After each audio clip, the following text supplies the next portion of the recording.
and today's lecture is number 7. And the title of the lecture is Translation of Orations. The learning outcomes of this lecture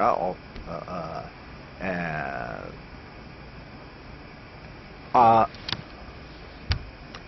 hopefully by the end of this lecture you should be able to show some kind of understanding of what is meant by orations or oratorical speech, or to translate, and then you would be able to translate certain excerpts of oratorical speech. It's a bit unusual, or it's a bit probably new to you, but hopefully by the end of this lecture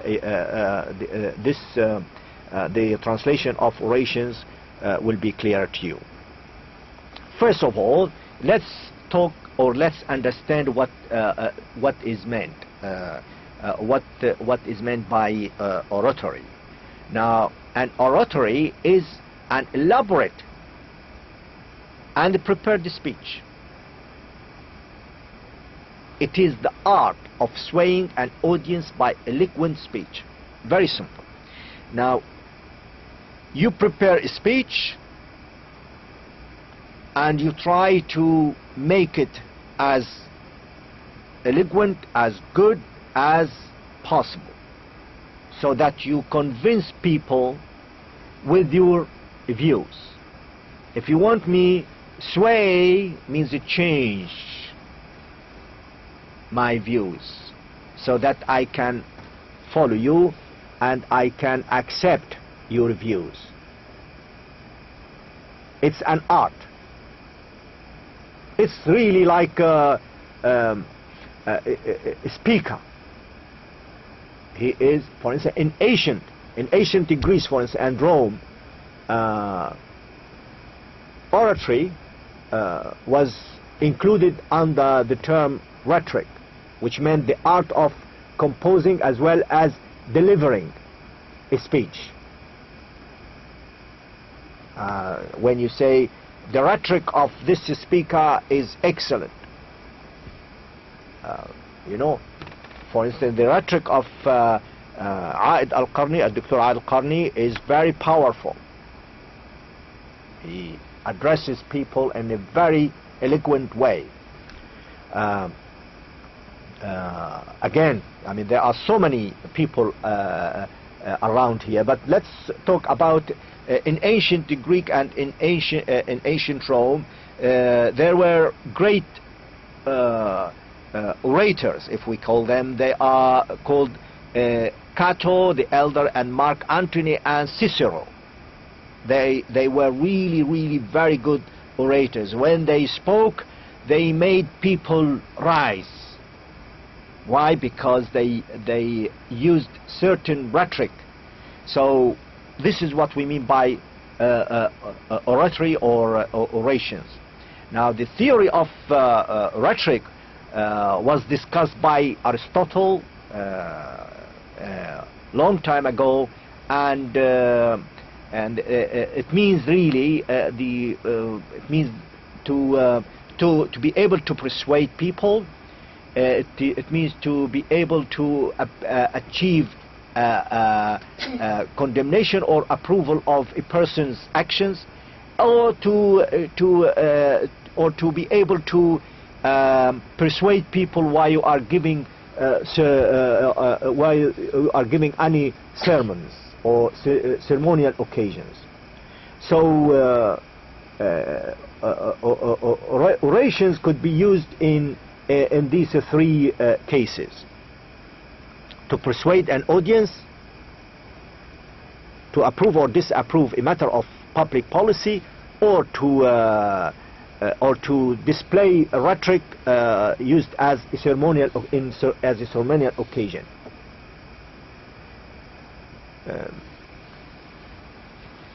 It's now the rhetoric, or the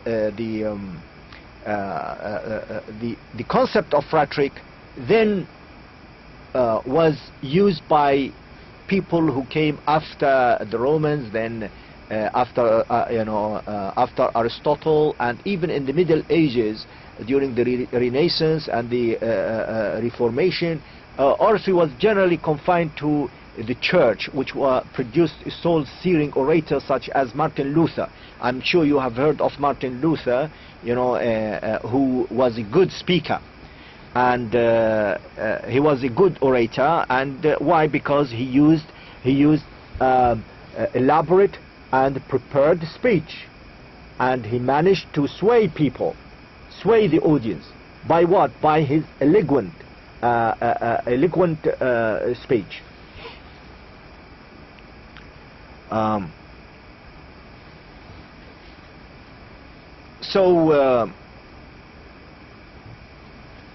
Regarding orations, what concerns us here really is all types of orations. If we say religious sermons, for instance, which are normally addressed to a wider audience of diverse classes of people, tend to replete with religious allusions and appeal to the emotions, which profoundly influence the oratorical style of many orators or speakers. Now we have, for instance, people in the mosques, when they are called orators, speakers, and there of course there are different speakers. Why? Because they have their own prepared speech, which they can really write eloquently and carefully and appropriately, so that they influence the audience in the mosque. There is another oratorical style which could be described as bombastic style, like that of Hitler and Mussolini, and they used to have their own style. I'm sure you've heard of Hitler and Mussolini. Hitler, he was in Germany, and Mussolini was in Italy. And an opposite oratorical style to bombastic is an intimate and conversational orations, as in the when, for instance, like President Franklin Roosevelt, he used to sit next, like fireside chats. He used to sit next to fireside and talk to people. So this is called intimate and conversational rhetoric. Now, in our present time, television now made more demands on the orator. For instance, we have on TV so many public speakers. They don't need only to speak well and to speak eloquently, and but also they need to look well and presentable, so that they influence the people who are watching them or who are listening to them. This is just very briefly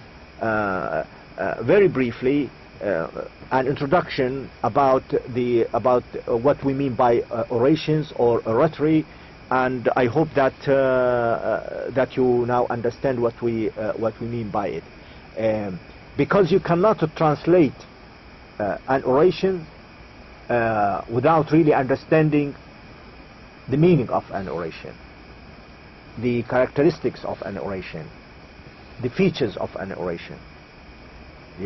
So I hope that it is clear to you. Now let's move to the translation of orations. Now, how can we translate orations if we wanted to? Now, translating orations ranges in terms of difficulty from translating simple farewell speeches of university outgoing students to the most difficult oratorical speeches of the Prophet Muhammad sallallahu alaihi wasallam.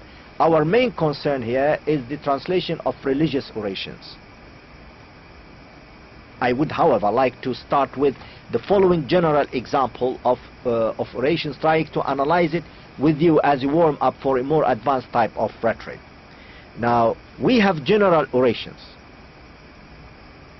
as in translating a farewell speech, for example, a speech given by an outgoing students.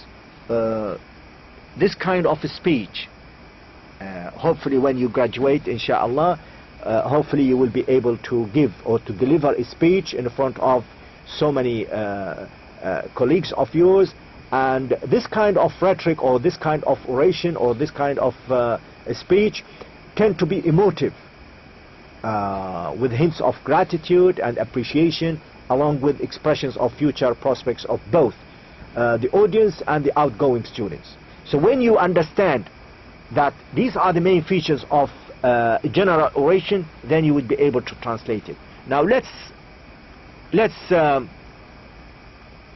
take this example. I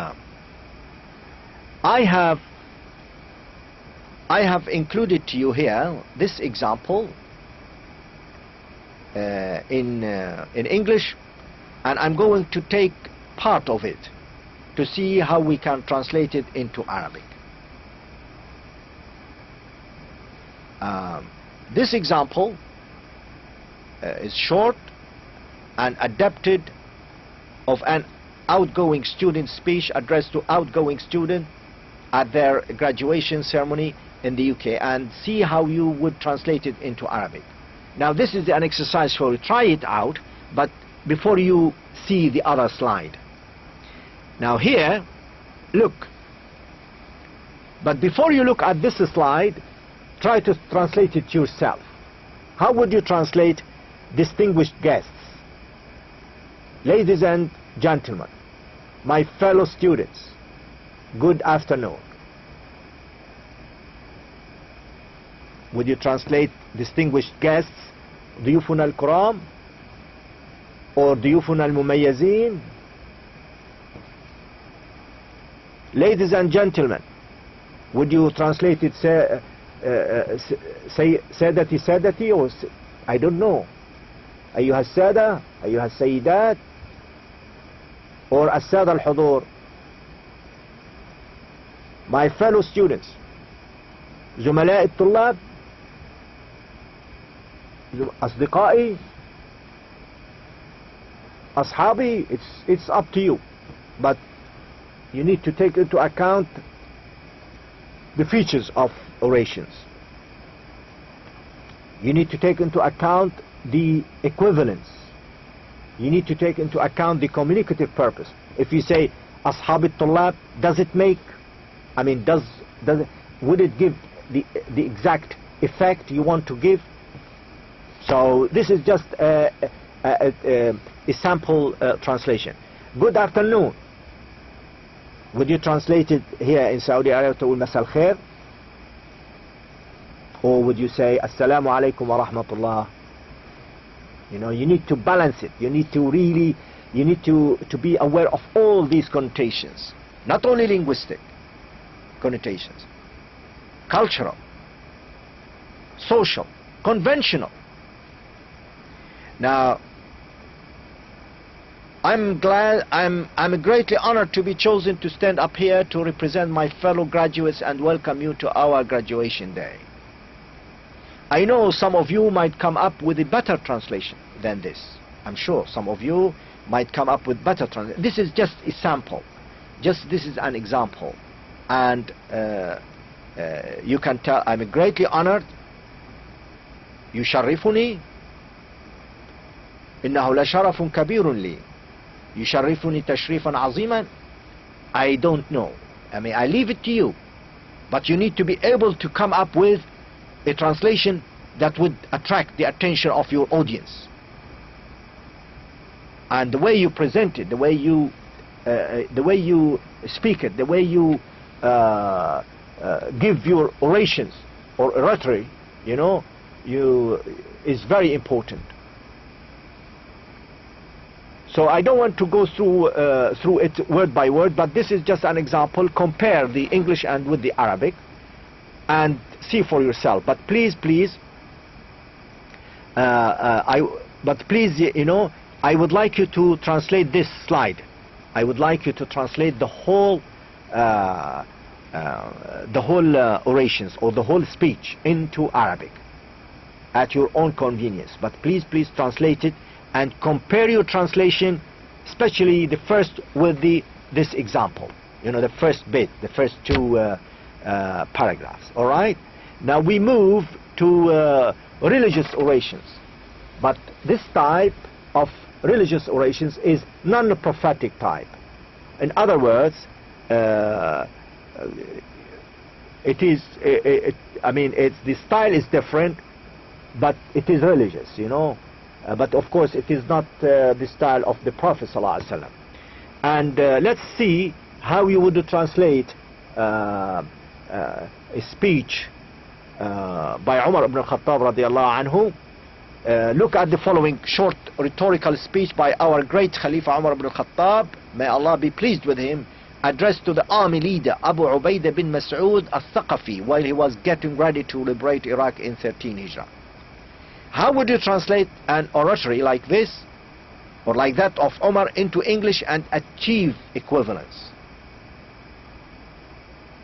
in English? Communicative purpose of his speech. Can you communicate purposefully his speech in a style that signals that this is a translation of Umar ibn al-Khattab, who said it in that space of time and context of the first years of Islamic widespread expansion. Now listen. عندما أمر عمر بن الخطاب أبو عبيدة بن مسعود الثقفي على حرب العراق سنة 13 هجرية قال له, what did he say? He said, إنك تقدم على أرض المكر والخديعة والخيانة, تقدم على قوم قد جرأوا على الشر فعلموه وتناسوا الخير فجهلوه, فانظر كيف تكون واخزن لسانك ولا تفشين سرك, فإن صاحب السر ما ضبطه متحصن لا يؤتى من وجه يكره وإذا ضيعه كان بمضيعة. Now this is a speech. How are you going to translate it into English? I'll take the first bit, and I'm not going to tell you which one is the right one. Now how would you translate the following into English? Is it A, B, C or D? إنك تقدم على أرض المكر والخديعة والخيانة. You are coming to the land of guile, deceit and treachery. You are going to the land of guile, deceit and treachery. You are heading towards the land of guile, deceit and treachery. You are bound for the land of guile, deceit and treachery. Now, there are some other words for al-makr, like cunning. You need to really think. I mean, you can come up with different versions of translation of this except from Umar's speech. So I leave it to you, which is the most appropriate translation of this saying of Umar ibn Khattab radiallahu anhu. Now let's look at the following excerpt taken from an English religious sermon and try to translate it into Arabic. Now this is another excerpt from English. I will read out just the first bit. Life is a warfare between two standards, the standard of right and the standard of wrong. It is a warfare wide as the world. It rages in every nation, every city, in the heart of every man. Satan desires all men to come under his standard, and to this end lures them with riches, honors, powers, all that ministers to the lust and pride of man. God, on the contrary, invites all to fight under his standard, the standard of Islam, and his messenger Muhammad sallallahu alaihi wasallam, which is certain of ultimate victory against Satan and his army. Now comes the imperious of cry of command: choose God or Satan, choose sanctity or sin, choose heaven or hell. And in the choice you make is summed up the life of every man. Now I would like you to translate this into Arabic in a rhetorical, in an oration way, you know, in a form of a speech you want to deliver. Now, an example, for instance, how would you translate the following into Arabic? Is it A, B, C, D, or E, or F, or something else? Life is warfare, a warfare between two standards, the standard of right and the standard of wrong. الحياة حرب بين الصح والخطأ، الحياة حرب بين الصواب والغلط، الحياة معركة بين الحق والباطل، الحياة معركة بين الخير والشر. Which one? Now I leave it to you to decide. Now the third type of orations, religious orations, is a prophetic type. Now unlike any other type of text translations, the translator of Prophet Muhammad sallallahu alaihi wasallam orations should really have additional characteristics which would make him or her outstanding. The translator should be really God-fearing, religiously knowledgeable, bilingual and bicultural person. Above all, should have this extra bit of rhetoric and style in both source language and target language.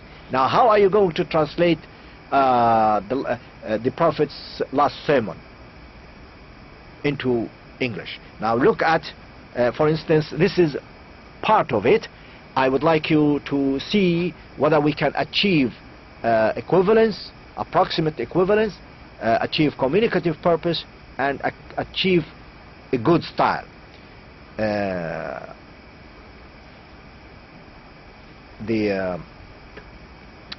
last sermon رسول صلى الله عليه وسلم قال ابن إسحاق: ثم مضى رسول الله صلى الله عليه وسلم على حجه فأرى الناس مناسكهم وأعلمهم سنن حجهم وخطب الناس خطبته التي بين فيها ما بين فحمد الله وأثنى عليه ثم قال: أيها الناس اسمعوا قولي فإني لا أدري لعلي لا ألقاكم بعد عامي هذا بهذا الموقف أبدا. أيها الناس إن دماءكم وأموالكم عليكم حرام إلى أن تلقوا ربكم كحرمة يومكم هذا وكحرمة شهركم هذا وإنكم ستلقون ربكم فإنكم فيسألكم عن أعمالكم. I will leave the rest of it. Now look at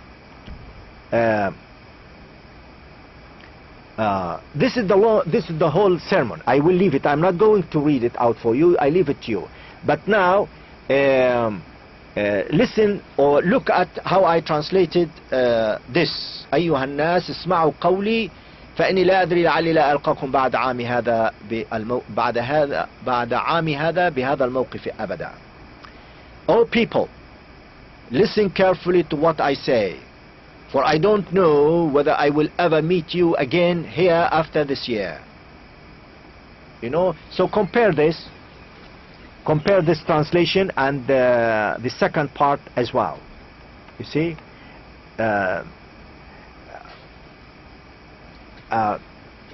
this is just examples of prophetic orations. I would like you to translate it, translate the whole sermon. Here, practical A, translate the following oratory into Arabic. Use your creative ability in your translation. We have this whole sermon. I would like you to translate it from English into Arabic as a practice, and I'd like you to translate the following from Arabic into English. Please, why I'm giving you all these practicals? Because as I explained it to you in lecture, the introductory lecture, that you need to practice, you need to do a lot of practice. Please translate on your own, and what I am giving you is just it's just like a guideline for you. The rest of the work is falls on you. So please work at home, and inshallah you will be a good you will be good translators, all of you, and I wish you all the best, and thank you very much indeed.